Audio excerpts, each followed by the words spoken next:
ഇമാം തബറാനി ഉദ്ധരിക്കുന്ന വളരെ പ്രസിദ്ധമായ ഹദീസാണിത്. അയ്യകൂനൽ വലദു ഗൈളാ, മക്കൾ വല്ലാതെ ദേഷ്യം പിടിക്കുന്ന മക്കളാകുമ്പോ, എന്തിന് പിടിച്ചതിന് വാശി, പിടിവാശി, വാശിയോട് വാശി, പിന്നെ ഭക്ഷണമില്ല, റൂം അടച്ചുപൂട്ടി കിടക്കലായി, തെറി പറയലായി, അസഭ്യം വിളിക്കലായി, ഇങ്ങനെ മക്കൾക്കമിതമായ കോപം നിങ്ങൾക്ക് കാണാൻ കഴിഞ്ഞാൽ, അത് ഒരുപാട് മക്കളിൽ കാണാൻ കഴിഞ്ഞാൽ, ഇത് അന്ത്യനാളിനെ വിളിച്ചറിയിക്കുന്നുവെന്ന് മുത്ത് റസൂലുള്ളാഹി സ്വല്ലല്ലാഹു അലൈഹി വസല്ലം. അയ്യകൂനൽ വലദു ഗൈളാ, നമുക്ക് എന്തെങ്കിലും ഒരു ഇഷ്ടക്കേട് തോന്നുമ്പോൾ പറയുന്ന വാക്കാണ് ഉഫ്. അതിന് ട്രാൻസ്ലേറ്റ് ചെയ്യാൻ പോലും പറ്റില്ല. ഉഫ്,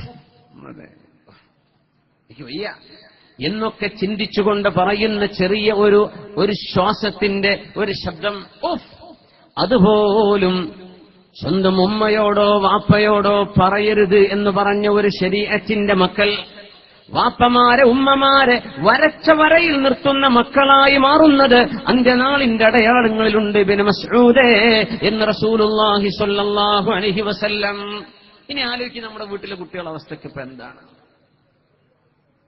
ഇങ്ങനൊക്കെ ഉണ്ടോ?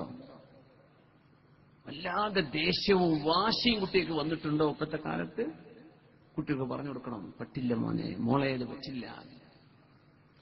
10ാം ക്ലാസ്സിലോ +2 പഠിക്കുന്ന ഒരു മകനോട്, സ്വന്തം മകളോട് എന്തെങ്കിലും വേണ്ടാത്തത് മക്കളിൽ കണ്ടാൽ, സ്വന്തം ചോരയിൽ പിറന്ന കുഞ്ഞിനോട്, മകനോടോ മകളോടോ, മോളേത് നമുക്ക് പാടില്ല എന്ന് പറയാൻ ഉമ്മാക്ക് ധൈര്യമില്ല, വാപ്പാക്ക് ധൈര്യമില്ല.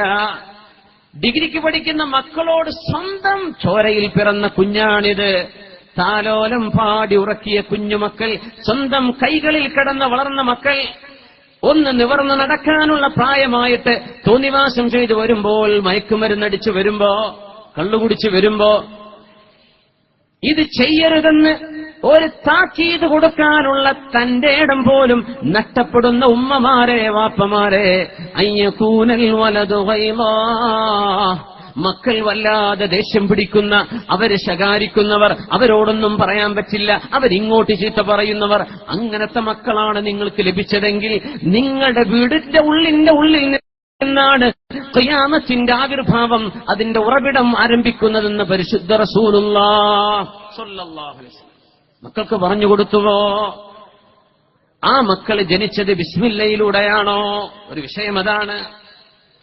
ബിസ്മില്ലാഹി, ഒരു കുഞ്ഞ് വേണമെന്ന് ആഗ്രഹിക്കുമ്പോ, ഒരു ഭാര്യയും ഒരു ഭർത്താവും കുടുംബജീവിതത്തിലേക്ക് പ്രവേശിക്കുമ്പോ, ബിസ്മില്ലാഹ് അല്ലാഹുമ്മ ജന്നിബിനശ് ശൈത്വാൻ വജന്നിബിശ് ശൈത്വാന മാ റസഖ്തനാ, അല്ലാഹുവേ, നീ അനുവദിച്ച മഹർ കൊടുത്ത് നിക്കാഹ് ചെയ്ത എന്റെ ഭാര്യയിലേക്ക് ഞാൻ പ്രവേശിക്കുന്നത് നിന്റെ നാമത്തിലാണ് പടച്ചവനെ. നിന്റെ നാമം ചൊല്ലിയപ്പോഴാണ് അൻകഹ്തുക വസവ്വജ്തുക എന്ന് പെണ്ണിന്റെ വാപ്പ കൈപിടിച്ച് പറഞ്ഞപ്പോഴാണ് ആ പെണ്ണ് ഹലാലായത്, നിന്റെ നാമം ഉച്ചരിച്ചപ്പോ. അല്ലാഹുവേ, ഞങ്ങളുടെ ഈ ബന്ധത്തിൽ ജനിക്കുന്ന കുഞ്ഞുങ്ങൾക്കും ഞങ്ങൾക്കും പിശാചിന്റെ ബാധ തരരുതേ എന്ന പ്രാർത്ഥനയിൽ ജനിച്ചവരാണോ നമ്മുടെ മക്കൾ? അതല്ല. നോക്കുമ്പോ പോസിറ്റീവാണ്, എങ്ങനെ ആയത് അറിഞ്ഞിട്ടേ ഇല്ല. ഇങ്ങനെ ജനിച്ച മക്കളാണോ? അള്ളാന്റെ പൊരുത്തത്തിൽ ജനിച്ച മക്കളാണോ നമ്മുടെ മക്കൾ?